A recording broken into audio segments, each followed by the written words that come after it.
Tiện quá đi.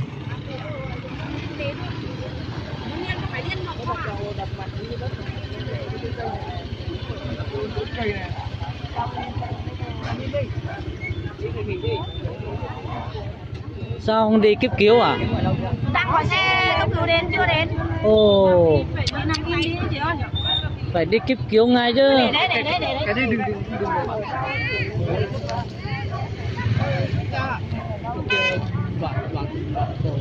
Kiểm thầy cứ hết rồi không?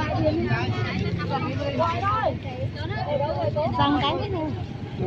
Sao lại xe này lên hay là dưới? Còn xe kia sao? Xe kia người đi đâu à?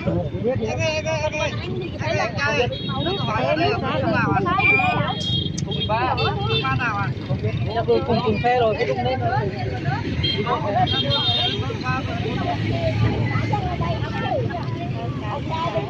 Chưa lên lắm. Thì có đâu mà hai xe đâu. Không, xe kia là Xe đây là nhà đây. Xe nhà đây. Nó đi làm về là nó cua vào. Đi một xe rồi đấy. Còn cái này là đi vô. Âm này là đi vô, đi ra luôn. Từ ngoài kia ra. Nhưng mà xe kia nó ghé xuống đây bật xi nhan ra sai đường. Cả bố ra rồi, cũng làm nhà con đến cô hàng đang đứng ở đây á. Cứ qua khỏi Buôn Đôn là một đoạn nữa tầm Dạ, xe đâu điếu nhà. Bây giờ mấy anh em tập trung thủ khiêng lên đi. khiêng lên đi, khiêng lên đi. Anh ơi, có xe tôi có gì?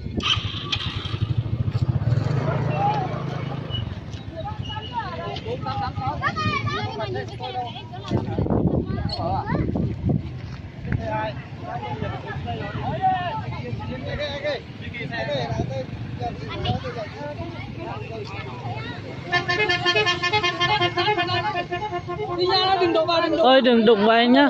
Đứng yên huyệt chưa đó. Cứ để đó. Xe của vẫn là xe kia hả?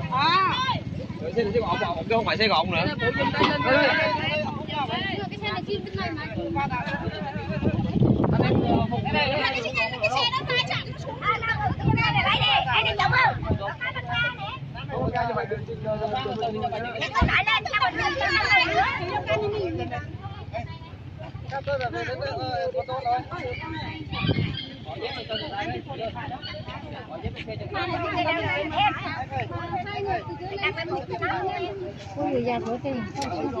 Xe lúc xe giống Nó cậu đạt à?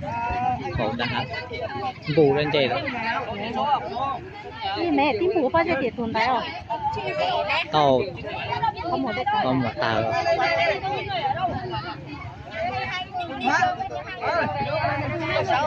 Nó thật có một cái này chỉ sát đây là không sát.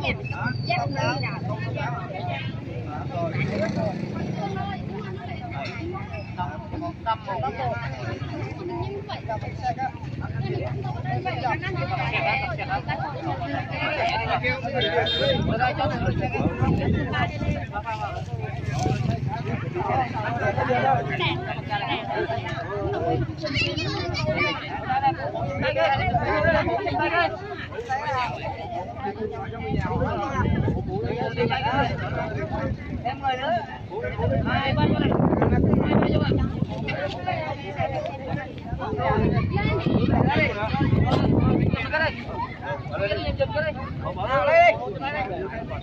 Em cũng thấy. Dạ.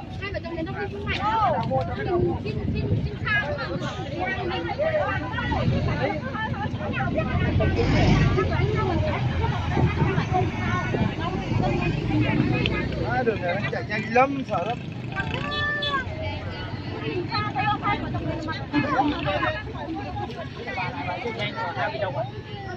Nó chạy nhanh quá.